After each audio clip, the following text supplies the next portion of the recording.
Okay, it's 3 o'clock, and our final committee meeting of the day is the Budget and Finance Committee. Those committee members are Lombardo, Amobian, Fusco, Boyes, and Bolden. We have all committee members present except for Councilwoman Amobian. Whenever you're ready, Mr. Chair. Thank you, Clerk Viviano. We had a meeting last week, so I'd like to get a motion to approve last week's meeting minutes. Second. Motion is second. All in favor? Aye. Any opposed? Very good.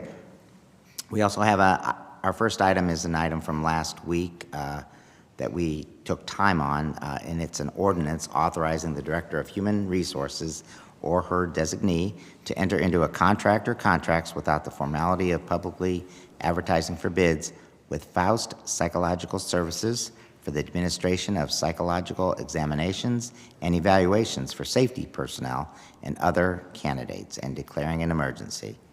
I don't know if Mr. Fricker's going to speak or Chris. We'll let Chris talk. Okay.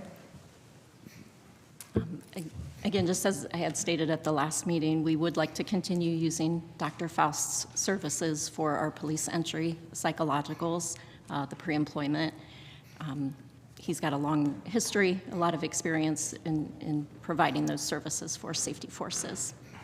Okay. We have any questions from any committee members? Suspension of the rules. Okay, there's a motion for a suspension of the rules on this. Second. Is there a second?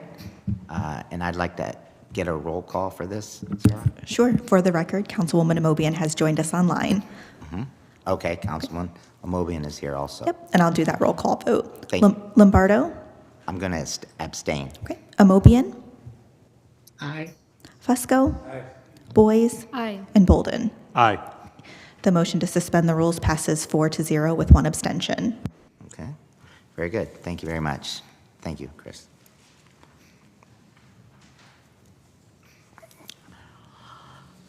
All right, our second item is, let me flip to it, excuse me a minute.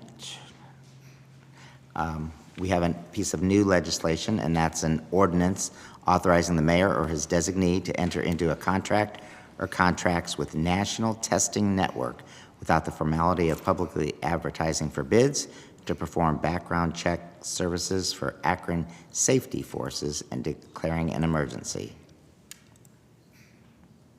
And who do we have to speak on? Again, Chris? And that is actually to conduct pre-employment testing for safety forces, particularly right now our police entry.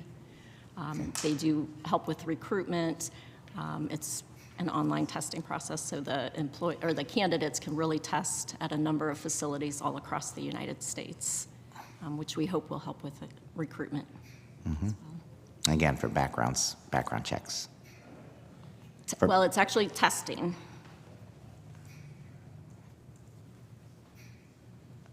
Okay.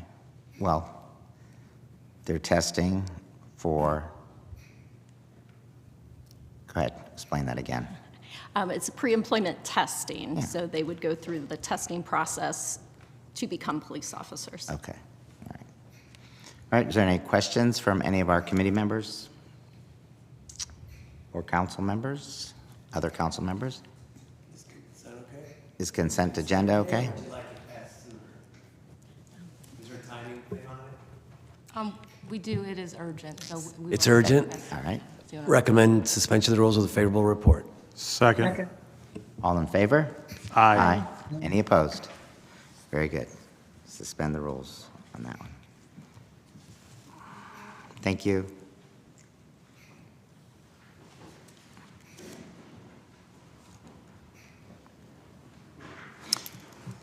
Okay. And now we're back to our budget committee. As we took time last week, we brought in a few groups here that would like to speak, and we have additional questions for.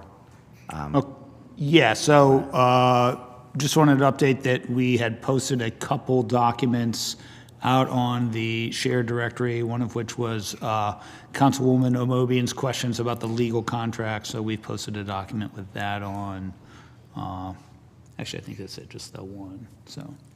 Okay. And with that, if there are, additional questions, I know that we have planning, police, and fire here today, so be happy to answer any questions about those departments. Okay. First, start off with the police. That's okay? So as a reminder, police begins on page 157 of the budget document. 157. Thank you. Mike?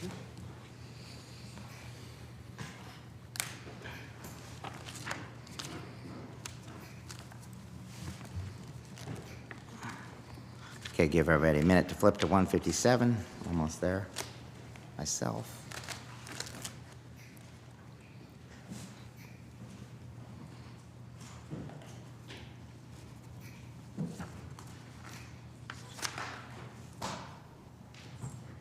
Okay.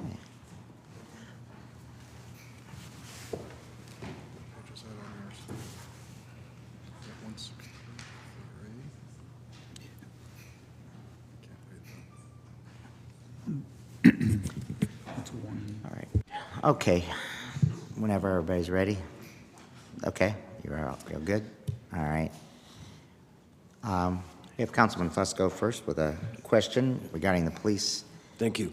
And I know you covered this last week, I believe, Steve, in terms of the funding pieces. I think it's important for us to maybe, if you could explain it to us again, in terms of the bottom of the page on 160, it says 25 budget includes 25 employees previously funded by grants.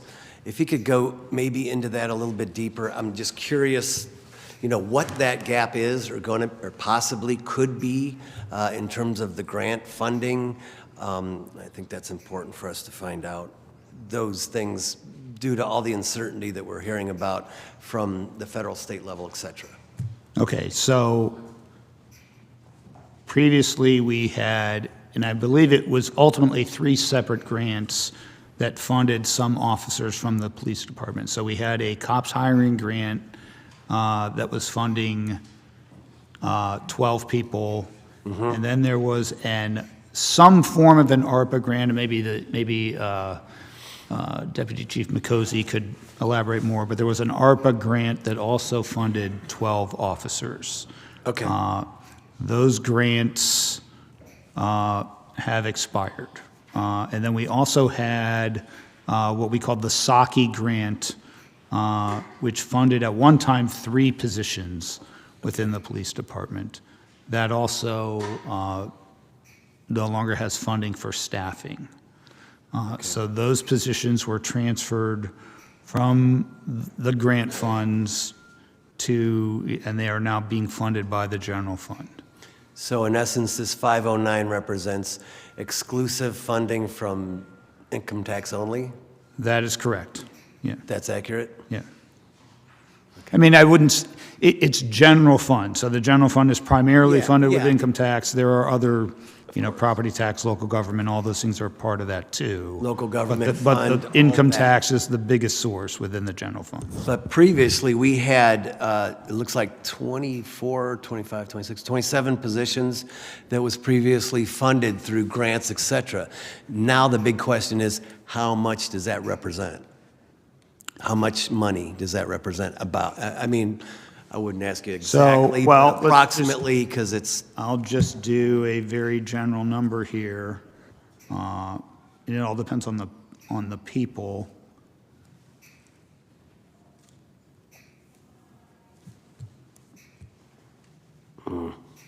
sorry, lost my. So the all-in cost on that would be about $3.1 million. So in essence, we have lost 3.1 million so far. Is there any possibility that you're hearing of now? That obviously the ARPA is gone, understand that piece, but the COPS grant and the, what's it, Saki or something like that? Are those continuous? Are they federal only, state? Where do they all come from? One thing I will point out is we do have, you'll notice that on the grant fund, there are 4 people.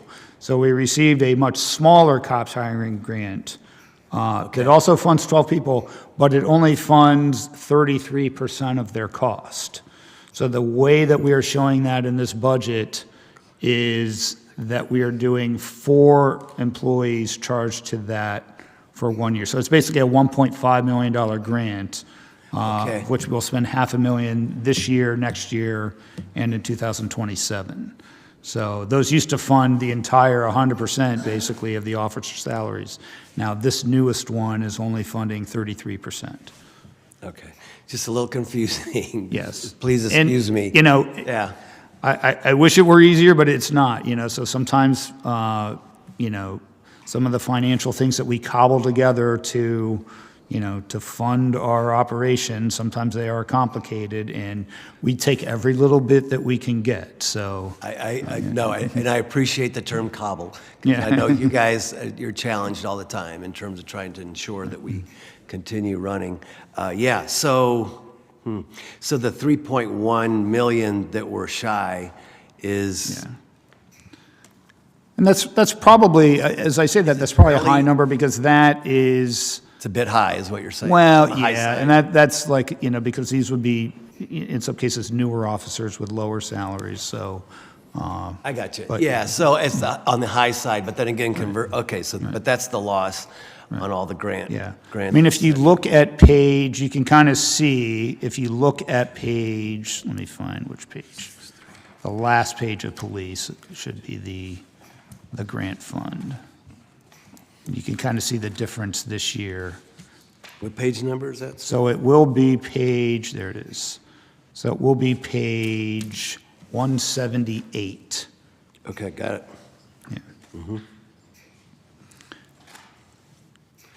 And now, keep in mind, there's other things in here other than labor, but if you look at the labor, last year, we spent about $3.7 million there, and this year, we're budgeting, about 1.1 million in labor. Am I seeing 178? Yeah, Page 178? yeah. Well, I'm sorry, not even looking, I'm sorry, I'm looking I'm too used to looking at the other. So we're budgeting $475,000 in labor there. I must be on the wrong page. Oh, yeah, I got it now. Yeah. Okay. So you see how it goes from 475, yeah. 29 down to Got it. 4. Yeah, Got it. yeah. So that's approximately where that, this is exclusively police grants, obviously, it's a description. Correct. Okay, in the bottom, you guys covered that piece. Okay, good, thank you. This is very helpful, I believe. Page 178. Okay, Yeah.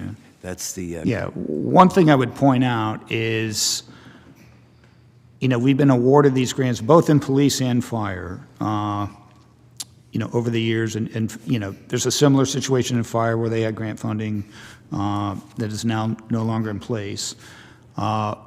One of the things, since we are funding these staffs essentially the same as we did last year, even though we're using general fund dollars to do it instead of grant funds, that makes it a little bit more difficult to actually receive these grants, because if we apply to the granting agencies and they see that we're basically at, what we're calling full staffing, then, adds up. they'll look at that and say, well, you don't really need it, you're at full staffing. So, it's kind of a tough dilemma to be in order to probably qualify for additional grants. And I don't want to say that that can happen, but it would just make it harder.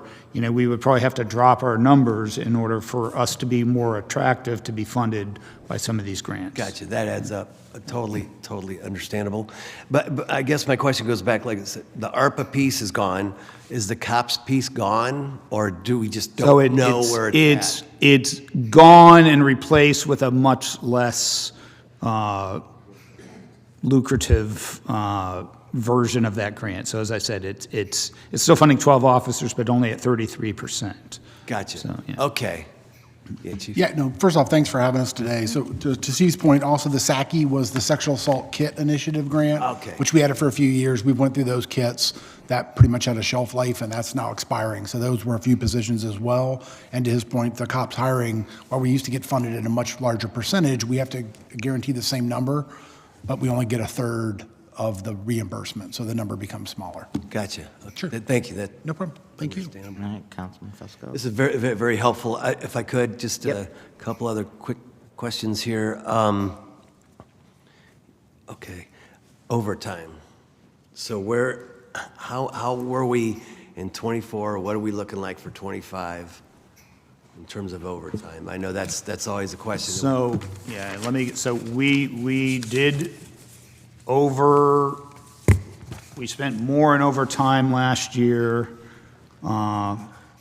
in police, and let me get you the exact numbers.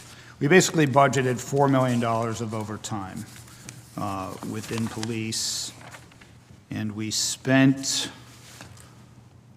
about 5.3. So we budgeted 4.1 and we spent 5.3. What page is that on? That's, well, you're not going to see the specific overtime piece. Okay. This is data that I'm, I you know, got you. pulling out of there, so, yeah. Gotcha, thank you. Any comments about that? So we start off with a 4 million original budget, keeping in mind that some of this overtime that we are incurring, these are overtime wages that are paid on grants. Each grant has a little bit different rules on it as far as whether they pay fringe and other things. And so as those things occur, then we transfer that expense to the grant and we get that money from the government.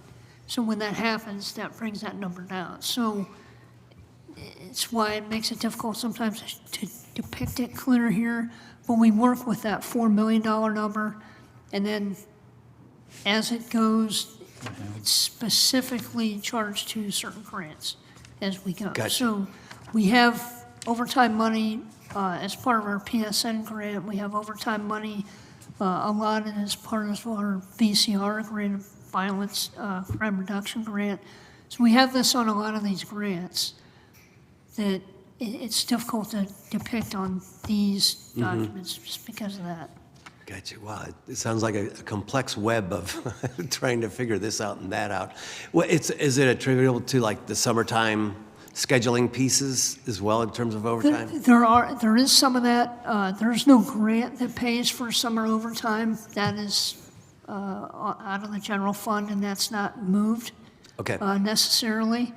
We were able to pay some of that into ARPA at points, but really, Yeah. it's just, that's something we have to bear out of the general fund. But the overtime details for gun violence that are specific to that function Yes. or that activity, the overtime grants that we do for community engagement in that community involvement piece Yeah. as part of the violent crime reduction grants, Good. those are paid for out of grants. Okay, good. The gun reduction piece. And you guys, I mean, last year was a good year. And Yes. the amount of guns you were able to secure off the streets, right?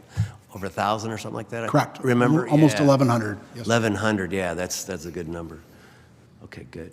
That's all I have, Chairman. Thank you. One other thing I'd like to add about the overtime is this is one of the ways that we used the ARPA funds last year. So if you looked at the general fund numbers, what we budgeted for both police, fire, and for the 911 call center, much of that overtime was moved to ARPA, and that's the way we utilized kind of what we're calling the revenue loss, you know, that's to help with our operating. Those are the costs we chose to move last year, you know, to utilize the ARPA dollars for operating. We are not doing that this year. So this year, because we're using exclusively the ARPA interest earnings, that can be transferred in as revenue to the general fund. So we won't be moving costs out of the general fund like we did last year. It amounts to the same thing in terms of the way that the general fund cash balance works, but it'll be a different mechanism this year. Gotcha. But in terms of reliance exclusively on direct, not interest, but direct ARPA funding in terms of personnel for 25. We are not using any, correct. That was the right answer. Yes. Very good. Thank you. Thank you. Thank you, Mr. Fusco. I have a question, and this goes to page 161 in the budget for, you know, police issue 4. I see that as far as the equipment expense goes, I see that in '24 we budgeted $725,000 and we spent roughly 20% of that. And then I see the new budget for 2025. So I guess my question is, what was it intended for in '24? You know, why didn't we, well, depending on the intent, if we didn't purchase whatever we needed, whatever you needed, are you asking for that in '25 with that increase in the budget from last year's expenses? It's 161, the equipment expense. As far as issue 4 goes, it is a little bit difficult to see here. Each project has a number on it, whether it's our vehicle replacement project or our project that funds our academy and our training. Okay. Or the Axon contract. So all of those things figure in. And while the numbers kind of go to different types of categories here, it's the overall number that we're really looking at. So in this case, for last year, that's the way the budget fell, but all of it sorts itself out. The one thing that we didn't do last year that was included, I believe, and I'll defer to Steve, but I believe that elevator project was part of that, and that's a over $2 million project. What project was that? The elevator project. Elevator. And so you see the bottom number on the budget at 7.8. Yes. But the elevator project never went forward. We only did portions of that. So some of those bigger projects didn't happen. The other thing that happens there is that's, a part of that is safety center money that was held in arrears on purpose for the new building or for the building projects. So I'll defer to Steve on some of those specifics, but sort of the fine part of the spend category does this to us, and it changes things up. Well, I guess the question is to me, I mean, I'm literally thinking of a piece of equipment that, you know, I don't know, maybe it was on back order or something, but it's nothing, it's not like We that. We do completed have all- some element of that. That's not what's happening here. So this was, we did have a carryover balance that was not spent from the IT4 budget. That's the primary reason for that amount. Okay, all right. We did complete all our projects for 2024. My other question is in regards to the money that we did not spend and regarding that use of force, the use of force piece of legislation that came before us. So if, you know, it seems like somewhere between 650 to 700,000, whatever the figure was, if it was not spent, is it available? It's to not in the spend? budget. It's not in the budget. It's not in this budget? Correct. That was removed. It was removed, okay. Well, then, my question is like, where did it go? Did the general fund? So it just reduced the amount of ARPA, as we talked about. So we've basically took, it was originally going to be funded under ARPA. Some of the projects that we were a little bit unsure as to what the exact cost was going to be, we basically transferred those into the general fund and swapped out general fund contracts so that we know the exact amount of, like our half of our jail contract and the Summit County public health contract, and move those to ARPA. So it ended up being basically in dollars, it was essentially the same, but, you know, so that, It was going to if come we out had of gone ARPA. forward with that, it would have been in the general fund, you know, but it would have been part of what was offset with contracts moving out of the general fund to ARPA. Oh, So, okay. but I will tell you that is not in the budget. Okay, all right. If any other questions from committee members or other council members regarding the police budget? Sure. The mobile safety center, is that still in here? That was IT4.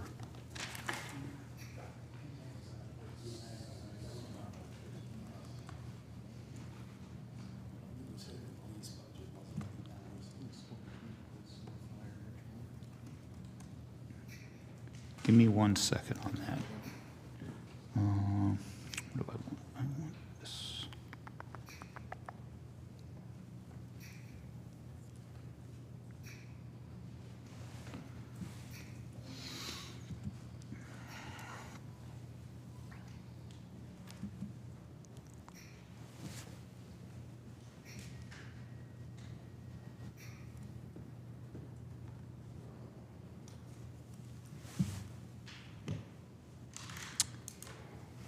Yes, it is. So that is in issue 4.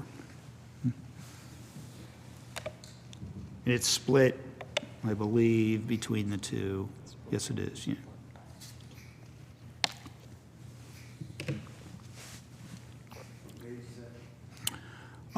So it will be we were on the one, it's actually in 2 places. So it would be on page, 161. correct, 161, and under fire is going to be 152, yeah.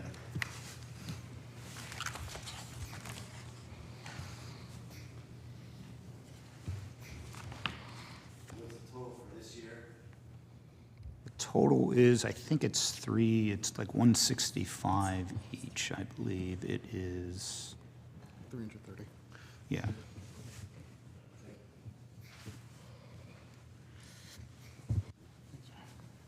Okay. Right, I don't think there's any other questions, so. Thank you so Do you much have for any having us. final comments? No, I really appreciate Okay, the opportunity to come appreciate- back and answer any questions and look forward to it. Thank you so Okay. much. Thank you. Next, we'll have our Akron Fire Department.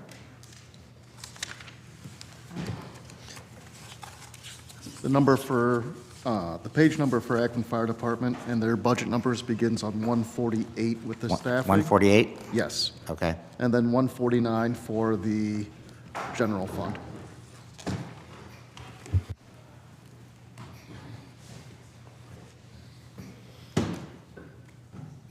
Okay. All right, 148. Yes.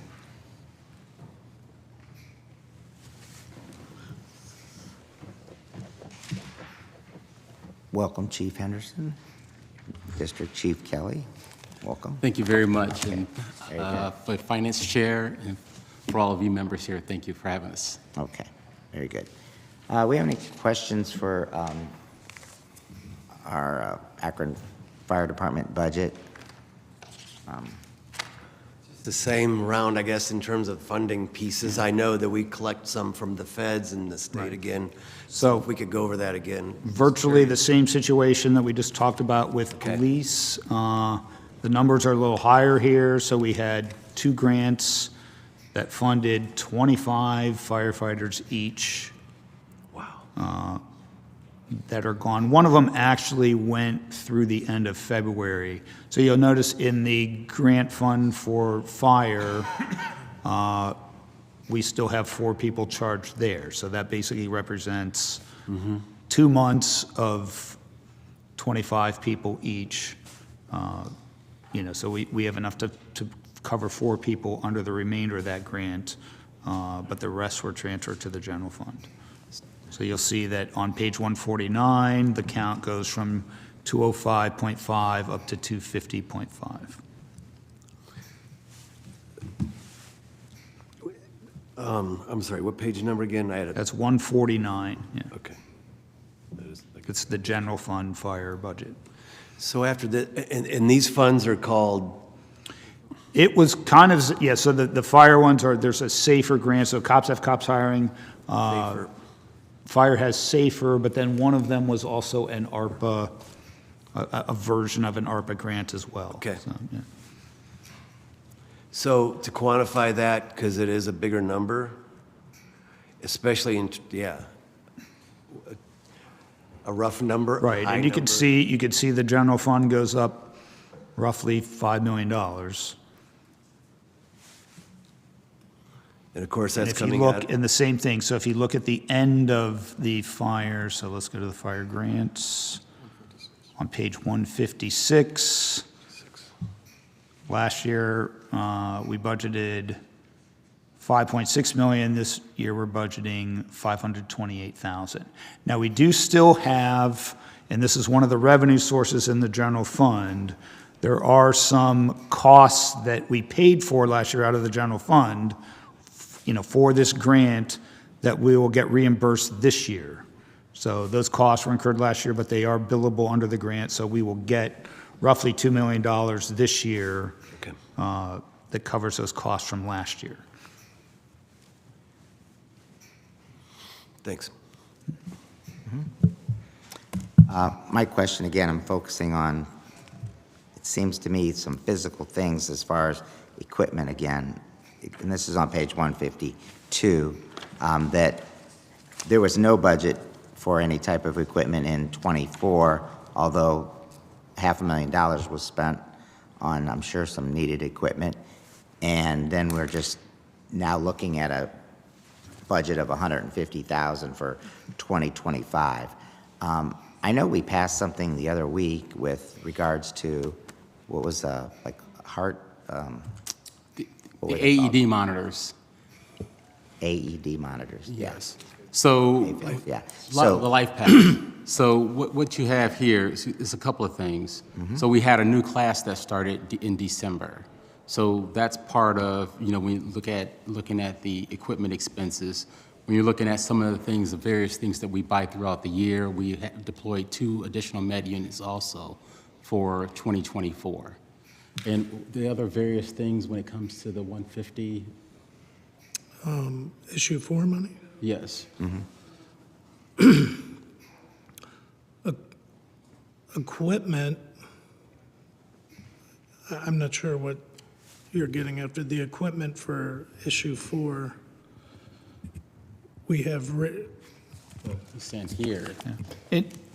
One thing I'll point out about this is, a lot of the IT4 funded, 24? So those are kind of funded originally in the capital budget, at least a lot of it. And really, even the staffing costs that are part of issue 4 are accounted for in the capital budget.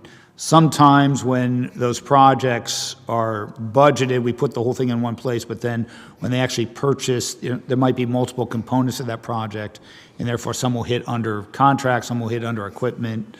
So, you this adjust could be the a budget situation then where things accordingly? just hit on different line items than how they were budgeted, but they hit in that cost center as intended. One other thing I'd like to add, especially with issue 4, and their intent to purchase an engine this year, we're budgeting for it this year. That cost still may not even hit until we receive the equipment a few years down the line. okay. Yeah, which is one of the, so that's why we talked about this a little bit at the budget original hearings.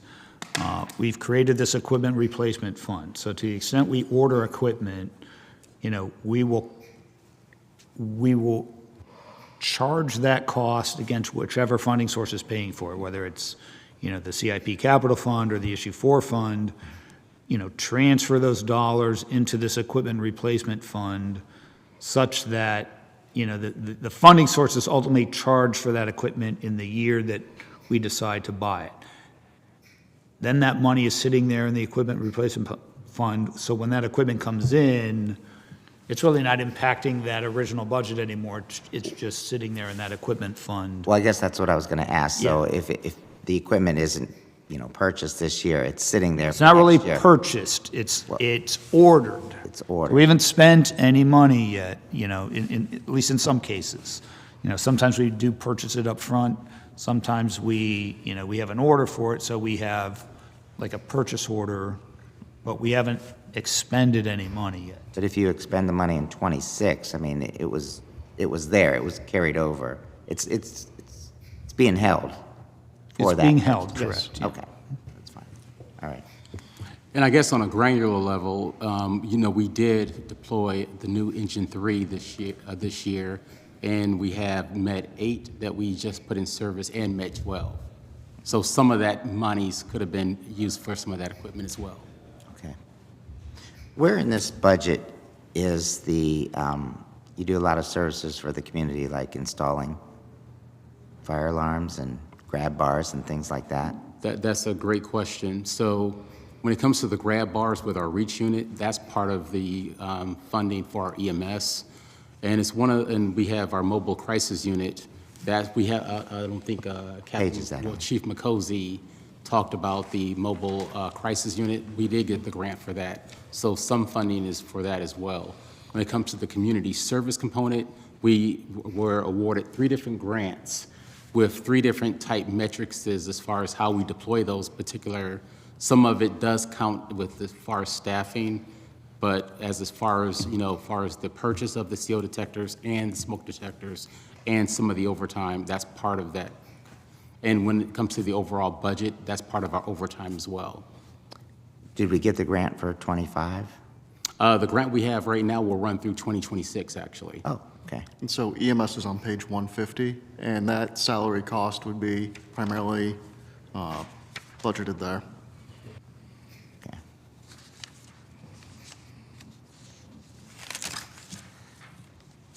Okay. Is there any other questions from our committee members or council members? Councilman McKittrick. Thanks, Mr. Chair.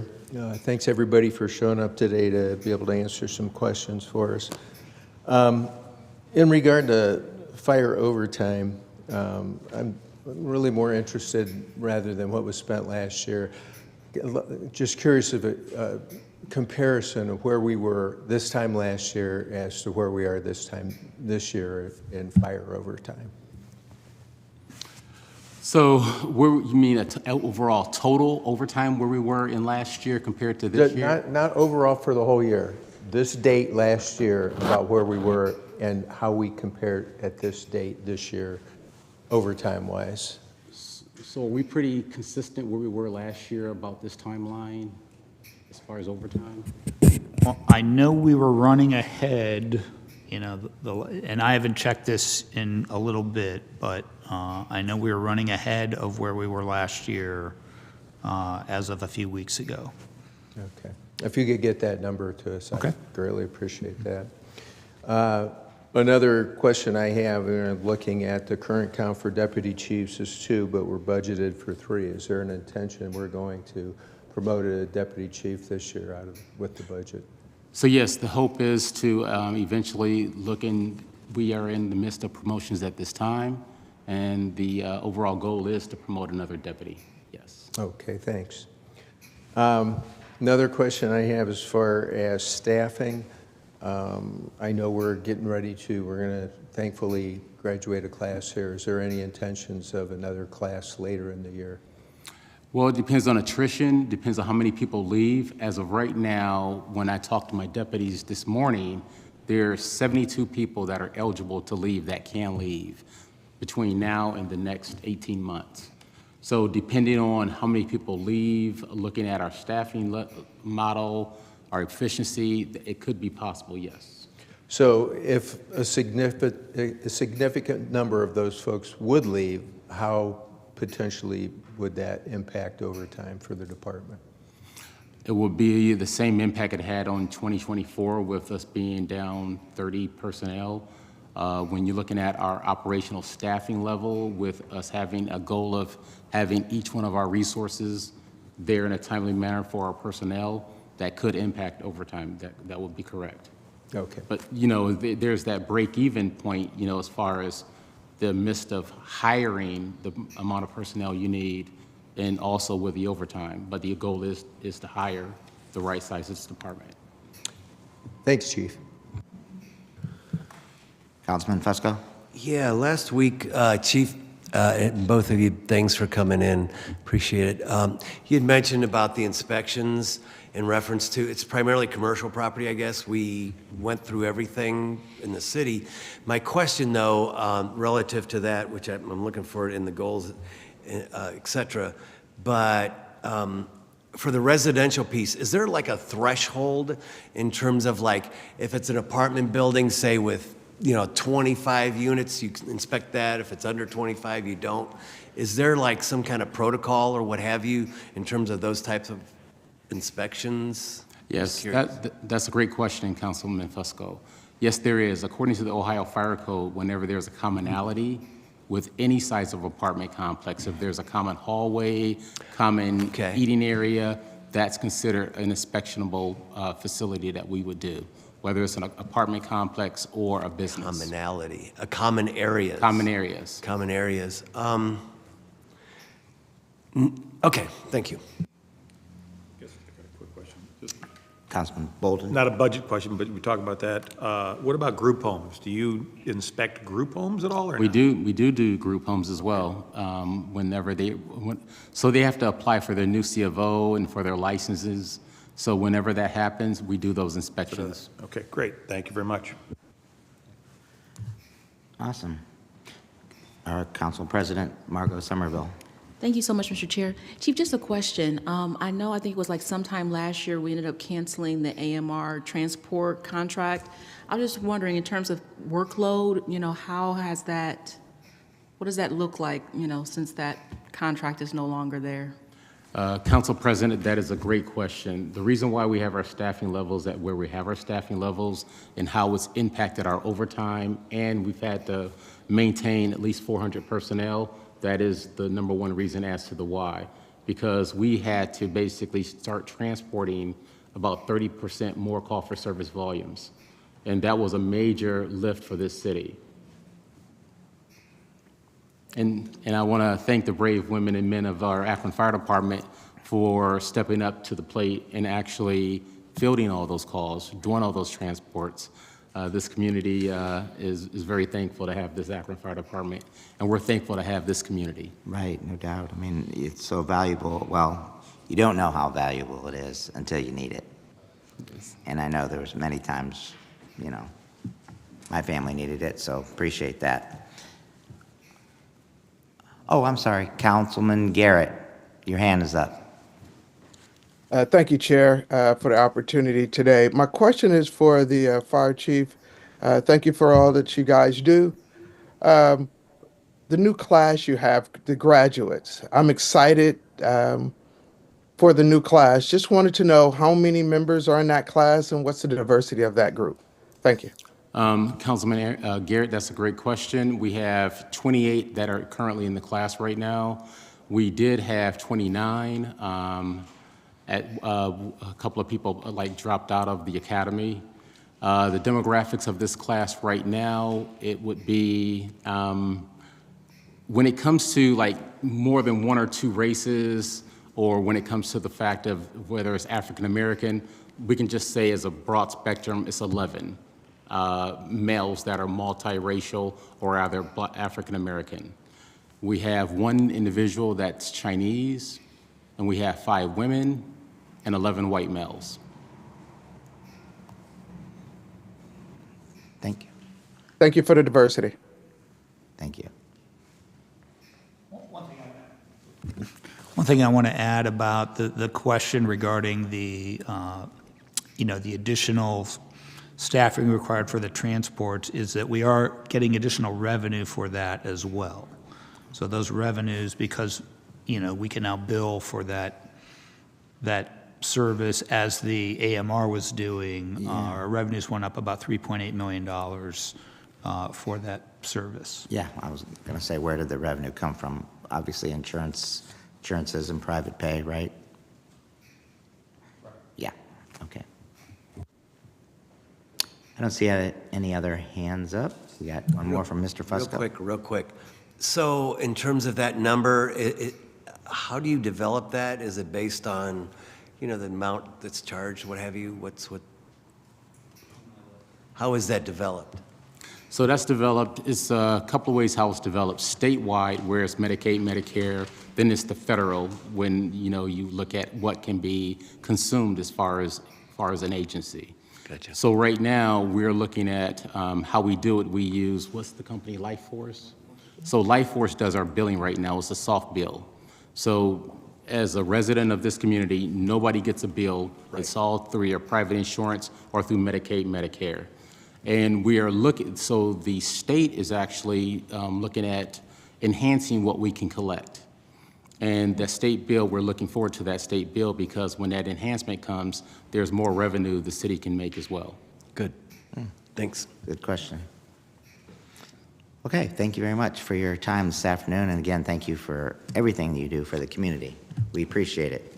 Well, thank this body, and I want to thank you for all the things you do for the city as well. Thank you. Okay. Next up, we're going to have our planning committee. Mr. Wheeler, whenever you're ready.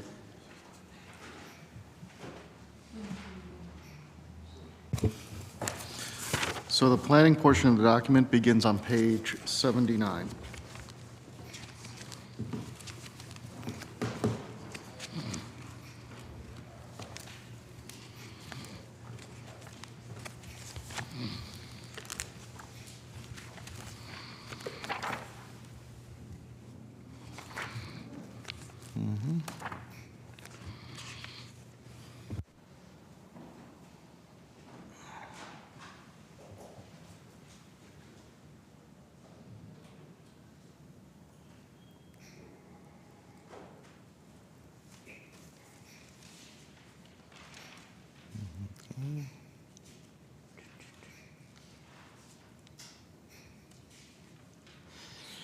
Okay, how you doing? Mr. Kyle Julian is here. One of the questions I have is, can you, as far as the breakdown of all the job titles and everything like that, is there, well, first of all, the staffing level has stayed, I think, consistent there. So it hasn't gone up, it hasn't gone down. Yeah. And do you see any need for anything in the future for additional resources there? In the short term, I would say no. We'd had conversations internally about rearranging some job descriptions so that we could beef up our neighborhood planning components as you look at our strategic goals. But at this time, particularly with a department that's, very involved with the federal budget, that we'd like to just project out holding steady. Mm-hmm. Okay. Very good. Councilman Fusco? Thank you. We had, and I think last week we went over a little bit, Steve, in terms of the gap that we're possibly, likely, maybe going to experience in terms of those federal funds we just talked about. What's that number again? So just so we can have it, and then maybe a brief description of what that means. I know it's primarily CDBG, the housing for home that program continuum of and the care. emergency solutions grant, yes. Can we go over that real fast? Just the overall, the number, about how much is it going to be? So it's roughly $8 to $9 million Okay. between the three programs. I would say that I don't know that we have anything concrete that says that we're going to lose money there yet. Right. We know that, there's been a lot of talk, a lot of discussion, but we don't know anything formally that we're going to lose funding from that. Okay, so it's, yeah, I know Helen Tomic, I see her walking around talking to the mayor. I know she keeps her ear to the ground whenever it comes to that. Helen, I don't know if you have anything that you could share with us. It seems like every year I ask you, whenever those funds come in, like, how are we looking this year? And she'll say, well, we're down 2%. We might get more this year, 1%, whatever. But I know you keep your ear to the ground on those funds, which are so important on so many levels. What are you hearing? So just to reiterate what Mr. Fricker had indicated, at this point in time, we're not familiar. We do not know what our allocation will be for CDBG Home and ESG.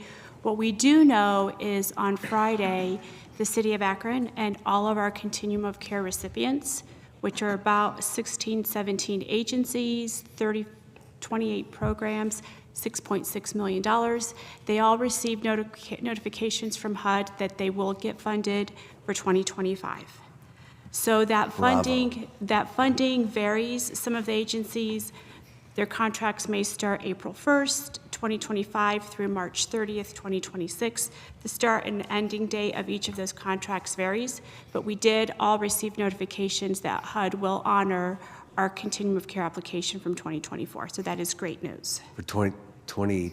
It's 2024 when we applied, but it's for funding in 25, 26. Okay, that's great news, So, yeah. so that And is a step in the right direction. Exactly right, and so it's going to be full like it was last time?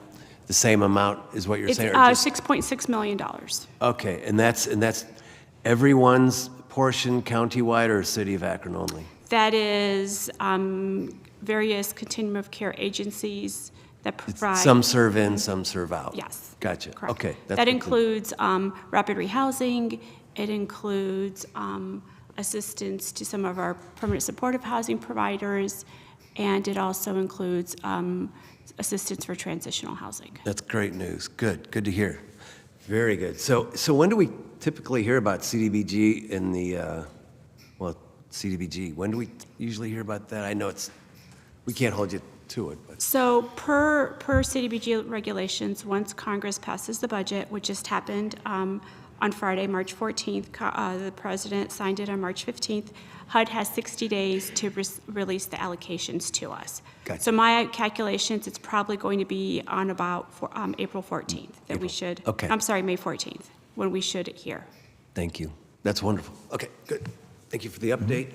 And the other piece, and we've talked about this before, all of us, in terms of the desire to maybe look at possibly funding someone that would be like a zoning enforcement person. And obviously, there's a lot of crossover with neighborhood assistance and the whole.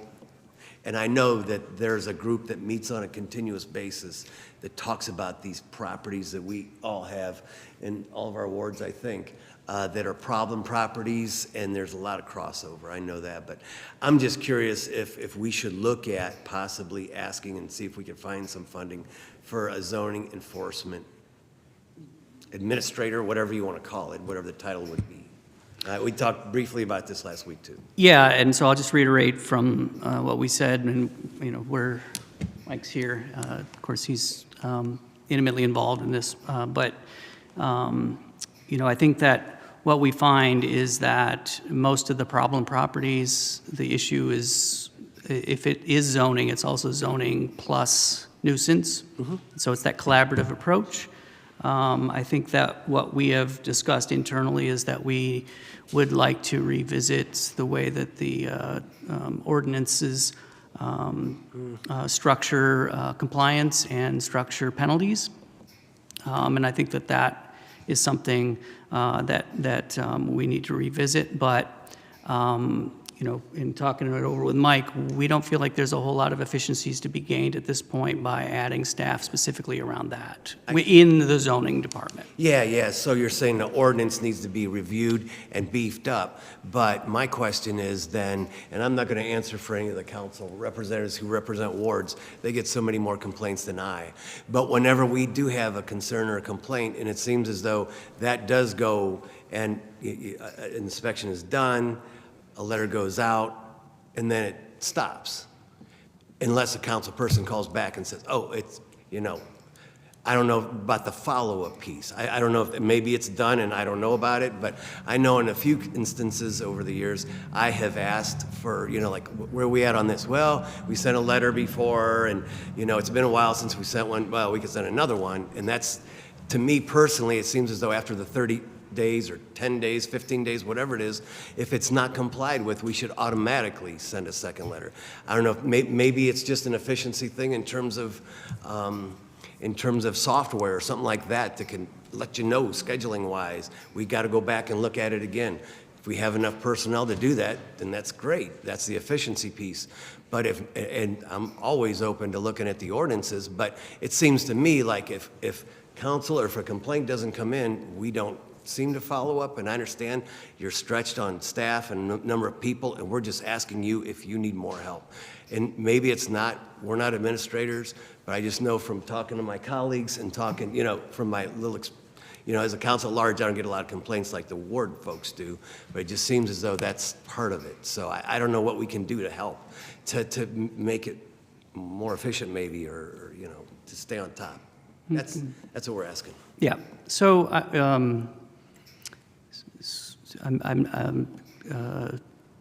making a, duly noting your, without, I'm not trying to sound snide, just make, this is, we're registering what you're saying. Okay. And I think we need to look at our processes. And then, kind of examine those and make sure we're doing what we can within that, because again, I suspect we should be looking at efficiencies rather than staffing levels at this point. And I would, again, within the moment of uncertainty that we live in, I would, rather spend our energies on that and working smarter, and then seeing what we can do in there to address the concerns that council has, and kind of make a good faith commitment to figure that out and bring back you some information, within a couple months. Thank you. I appreciate that, and I'm not. Sure. I learned a long time ago not to speak for my colleagues, but I learned a long time ago that I think we would be more than happy to review ordinance, whatever we have to do from our side to help out and assist, so that we can clear up these situations. Thanks. Yep, that is a good point. Okay, I just want to ask one question. I see Councilman Garrett and Councilman Bolden here also. When it comes to the home program, can you explain, as far as expenses almost doubling from 23 to 24, I think it might be a good reason that we have that, and we're budgeting around $3 million for it in 2025. Can you explain that home program and maybe where the funds have come from, and that's why the expenses have jumped up? So unlike the CDBG program, the home program, HUD allows us a longer spend out in terms of allocations.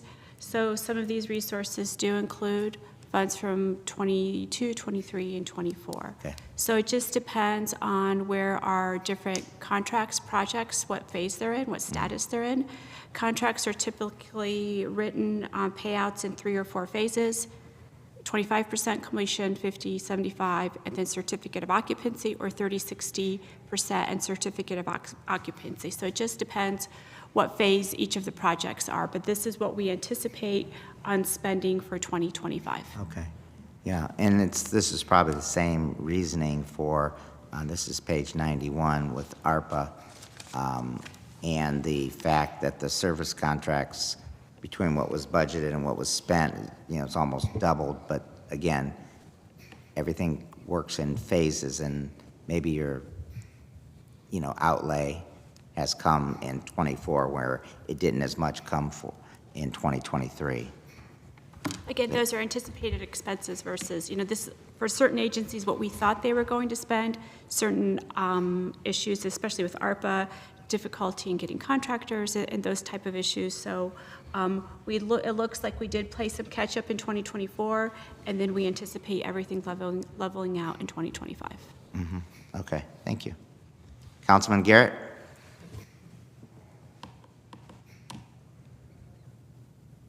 Thank you, Chair. Mr. Kyle, a couple questions as it relates to the Great Street funding. As it relates to 2023, 2024, and 2025, where are we in terms of what we spent, and what are we expected to spend this coming year? And just to continue with the second part of that question, is our summer concert event funding, where are we for Lot 3, and what's the plans in terms of funding for that? Thank you. Well, Lock 3 and the summer concerts does not fall under the planning department, so I'm afraid I can't speak to that.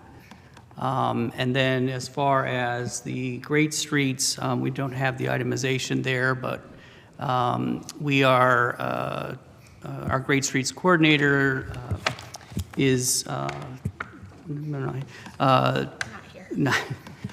but she works under economic development, and she's got is working through some revisions to that program, so that pending an announcement of funding, we can deploy some funds in those areas to support small businesses in a variety of ways. but I don't have the exact number in Yeah, front of me. we will pull the Great Streets expenses. So which years did you say for 23 and 24? 23, 24, and then what is expected for 25? Okay. Okay. Thank you. And then, thank you. I'm Okay. sorry. No. As it relates to the summer concert event, so the city doesn't assist with that, or how does that work? It's not a part of the planning department. So I can answer some of those questions. So we typically arrange the summer concerts are part of the same contract that we manage the concerts at Lock 3 for. So there's a component of, and I'll tell you what it is here in a second, there's a component of the contract with the Civic Theater to manage the Lock 3 concerts and then also to manage the park summer concerts. Maybe I'm misunderstanding your question. You're talking about so we have obviously the Lock 3 concerts, and we also have smaller concerts that are in the city parks. I'm interested in the Lock 3 concert, the funding for the July 4th event, the funding for different concerts, bringing in shows for the city. All right, give me 1 second, and I will give you that. For reference, that is under the downtown operations budget, and that's on page 205.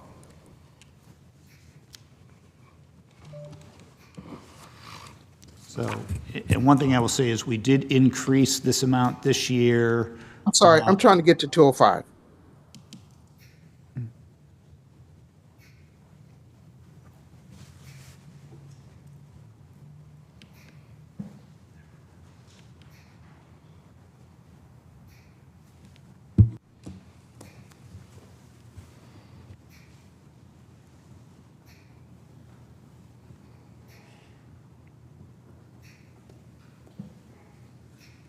Okay, thank you. So the budget amount this year for the downtown concerts is $1.5 million. But we intend to offset that increased cost. So that's an increase of about $600,000. But we intend to offset that increase with about $400,000 of additional revenue. So the net cost of the city will be about an additional $200,000. And basically, the premise behind that is to get some larger acts than what we've had over the past couple years, which requires more dollars to, attract and promote those types of events. Yeah. Thank you. Thank you. Just want to add there, we are also looking at other external funding that we can bring in, other sponsorship funding that we can bring in. We want to, we've put so much money into Lock 3, we want to make sure that we're using it to the best of our ability. So stay tuned, I think, in April for hopefully more of that set list for the summer. And that's also why we put out the survey to get more folks' input about what they'd like to see down at Lock 3. Great. Looking forward to that. All right. I don't see any other questions, so we thank you for your time this afternoon. And then we will have our Citizens Review Board. Folks, step up. And Mike, help us out there. That is on page 206. Yeah, 206.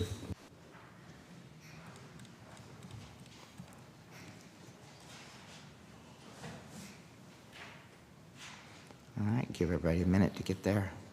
Okay.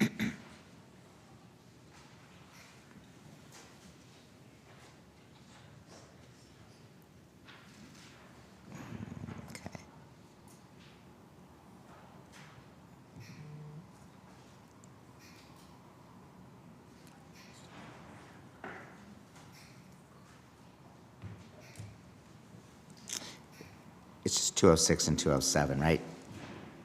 Correct. Yep, okay. Welcome, Mr. Fennell and Mr. Boyd.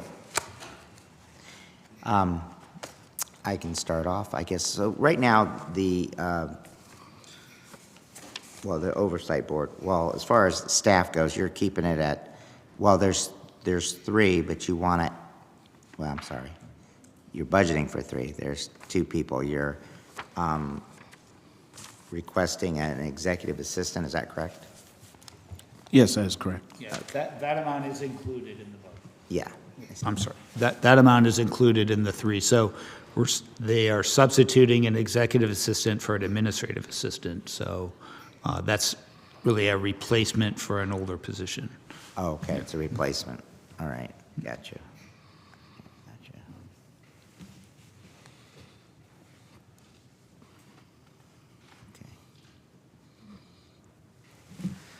Okay, this budget included, we had some things we talked about early on as far as like additional piece of software that was, it really wasn't in this budget, it was in the IT's budget, is that correct? This additional software? Yeah, it was originally in our budget, and then after talking to the mayor and Mr. Fricker, they realigned some of that money into the, I forgot what. So it's in our finance citywide budget, correct? Okay. To cover the two costs of the one-time software. It's one-time software. And that again was? It was $100,000. Yeah, 100. And is that a license that, it's one time, but? There, likely there would be some annual maintenance after the software is acquired. So typically there's, the acquisition and the installation, there will be a contractual cost for doing that. And then there probably would be some annual maintenance. Obviously, we haven't acquired the software yet, so we don't know what that is. Right, okay.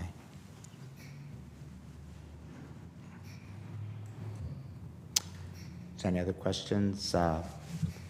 Councilman Fusco? Okay. Yeah, just real quick here. Notice under the training, education, and travel, there was 20, in 24, 51K was budgeted, 20,000 was expended in 24, and now we're requesting 51 for the 25 budget. What's the difference, and why, what didn't we go? So that's been the amount that we've had all along since the first year. So, and it's really intended, and maybe that title for that section of accounts, maybe it's a little bit misleading in terms of this. So that, obviously, it does include any kind of training and education and the travel, but it also includes money for community-type events and things like that, that the auditor's office or the board may put on, so. Oh, okay. Yeah. So, but they spent 20, and that's just what we've given before? That is correct. Okay. That's the same amount that we've given, I believe, all 3 years. I know you guys have been out there in the public a lot. Yeah. I do know that. And so I didn't know if that's, like I said, just, thank you. Yeah, absolutely.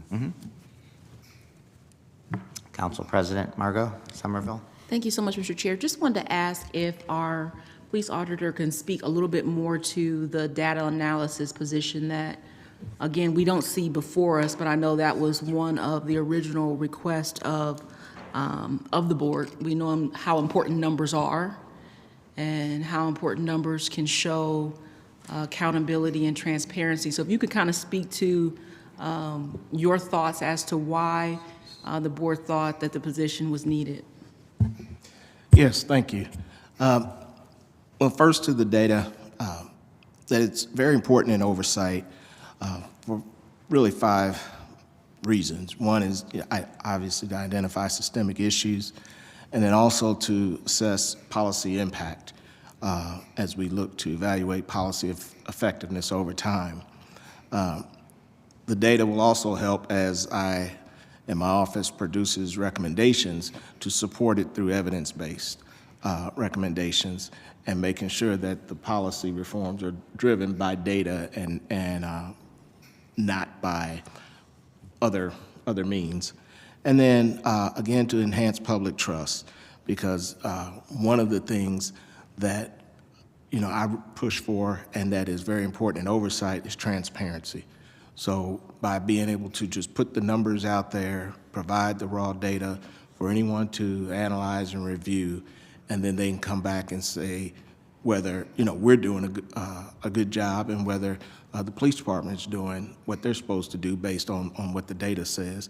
And then lastly is really to mitigate legal risk, because the data will help us identify trends and issues that then we can help produce or recommend policy changes that will lower or mitigate any liabilities that the city would have from any misconduct lawsuits.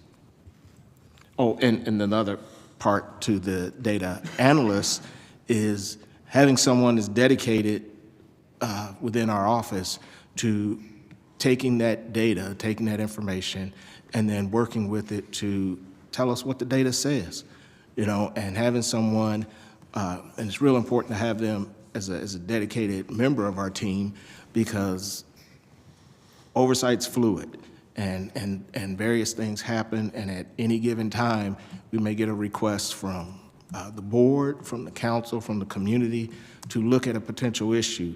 Well, we have to have someone that's on board that can adapt to that and work with, and do that work rather quickly. Thank you. Thank you.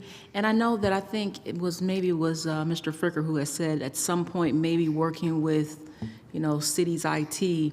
But I did just kind of want to put that out there because, again, you know, the oversight board, the community intended the board to be an independent body. And I do think, you know, whatever staff they have, it should be independent of the mayor's office, independent of our body as council. So I just kind of wanted to put that out there too. Mm-hmm. Oh, sure. So that extra person, that's in the budget though, right? That's the title for it, to do the data analysis? That is not in the current budget that's sitting before you. Okay. So the three people are the auditor, the deputy auditor, and the executive assistant.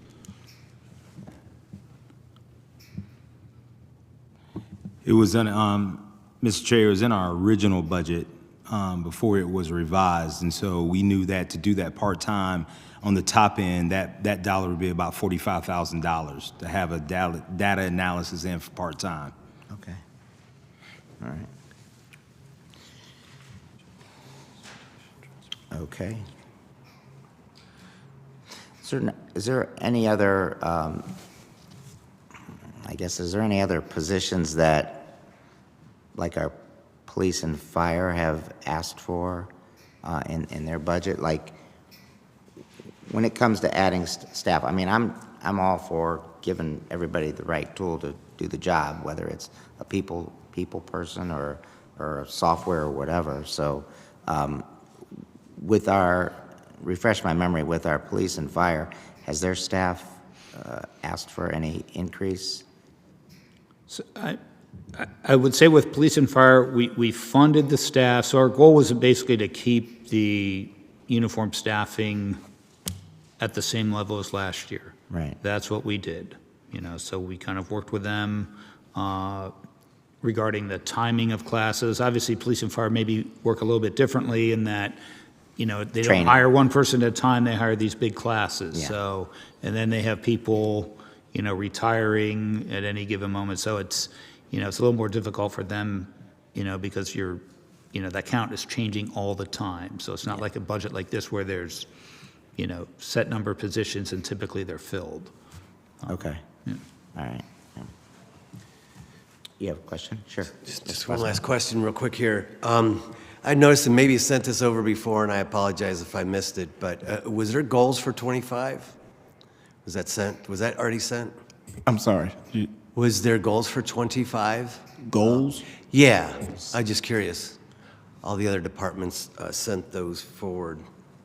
The goals and of the department for 25? Not specific to goals, but there, Okay. I did have a report that was prepared. Okay. That I can forward on that kind of outlined what we'd done since last year and where we were trying to go. Right, yeah, that would be good. Thank you. Yeah, typically. Thanks. And your group meets once a month, twice a month? We meet once a month, third Wednesdays of the month. Okay. Yep. And the stipend for each member is? $100 per meeting. Okay. And then our committee meets, our committees meet once a month as well. Oh, you have Yeah, we committees have outside. committees within our board, yes, Okay. sir. All right, we have any other questions from any council members or committee members?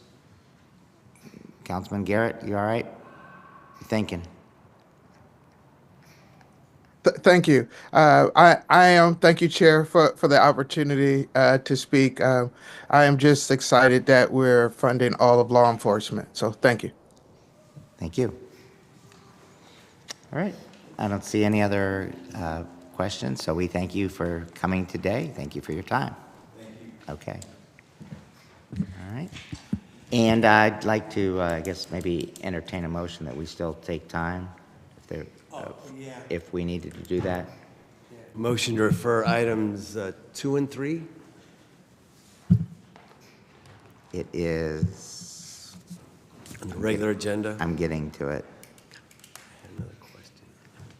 I don't have it in front of me, but You actually don't need to make a motion since the motion that's under already time. under there is time. If you'd like to, you're welcome to, but unless you're making a new motion, you can keep it Sure. without making one.